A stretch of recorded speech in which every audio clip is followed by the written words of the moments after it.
Hello friends, હું પૂર્ણમાં તમારું સ્વાગત છે। તો આજે આપણે બનાવીશું કાચી કેરીનો સરસ ચટાકો અથવા તો કાચી કેરીનો મુખવાસ, તે તમે સ્ટોર કરીને 1-2 મહિના સુધી સાચવી શકો છો। તો ચાલો શરૂ કરીએ। કાચી કેરીનો ચટાકો બનાવવા મેં અહીંયા 2 કાચી કેરી લીધી છે। મેં જે આ તોતાપુરી કેરી આવે છે એ લીધી છે।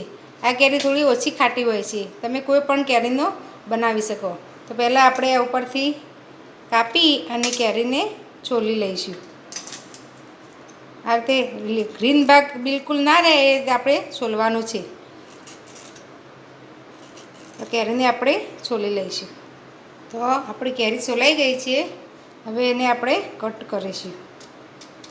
તો આપણે એની હાવ ઝીણા કટ નથી કરવાના, આ રીતનો ભાગ કરી એના વચ્ચેથી આપણે 2 કરી દઈશું।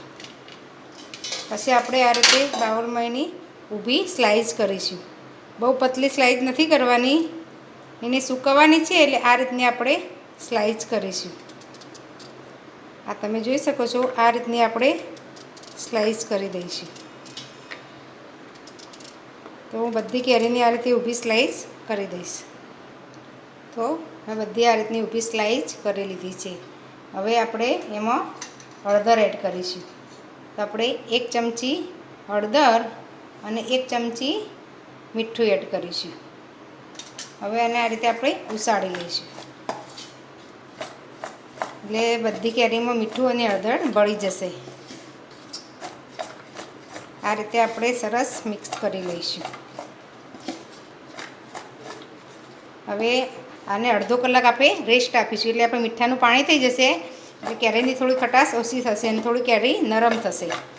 તો હવે આપણે અડધો કલાક રહેવા દઈશું। અડધો કલાક થઈ ગયો છે। હવે આપણે આમાંથી પાણી છૂટું પડી ગયું છે, એટલે આપણે આ રીતે હાથથી એકવાર ઉપર નીચે કરી લઈશું। તમે જોઈ શકો છો નીચે આ પાણી અલગ થઈ ગયું છે। તો હવે આપણે આને સૂકવવાની છે। તો આને એક કોટનના કપડામાં આપણે સૂકવી દઈશું। મેં આ રીતનું કોટનનું કપડું લીધું છે, એમાં આ રીતે આપણે એક ચીરી સૂકવી દઈશું। સરસ કોરી કરવાની છે, પાણીનો ભાગ ના રહે એ રીતે આપણે કોરી કરવાની છે, એટલે 2 કલાક જેવું આપણને લાગશે। તડકામાં નથી મૂકવાની, આપણે ઘરમાં સૂકવવાની છે। તો આ રીતે આપણે સૂકવી દઈશું। તો મેં સરસ બધી ખુલ્લી કરી લીધી છે।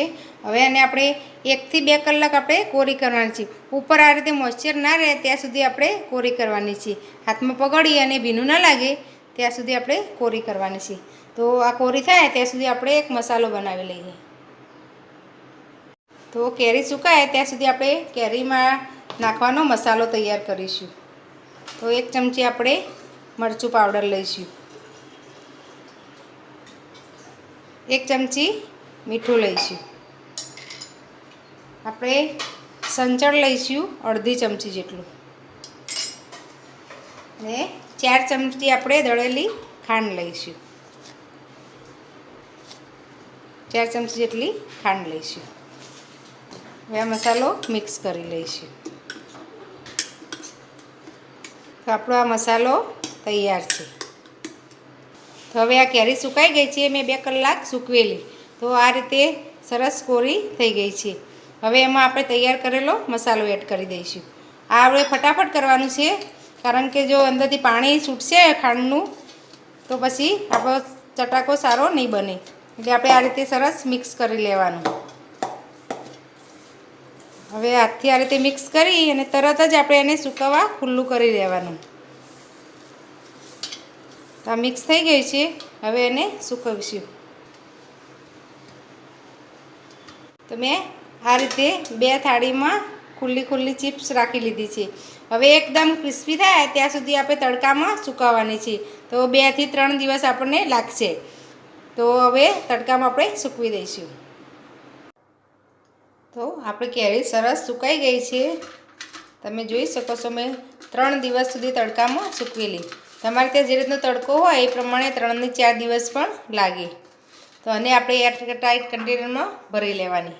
હું એક બાઉલમાં ને લઈ લઈશ, આ રીતે આપણે એક બાઉલમાં લઈ લઈશું। તો તૈયાર છે આપણે કેરીનો ચટાકો કહો કે પછી ચટપટી કહો કે પછી કેરીનો મુખવાસ કહો. તો જો તમને અમારી રેસીપી ગમી હોય તો મારા વિડીયોને લાઇક, શેર અને મારી ચેનલને સબસ્ક્રાઈબ જરૂર કરજો. ફરી મળીશું આવા નવા વિડીયો સાથે. ધન્યવાદ.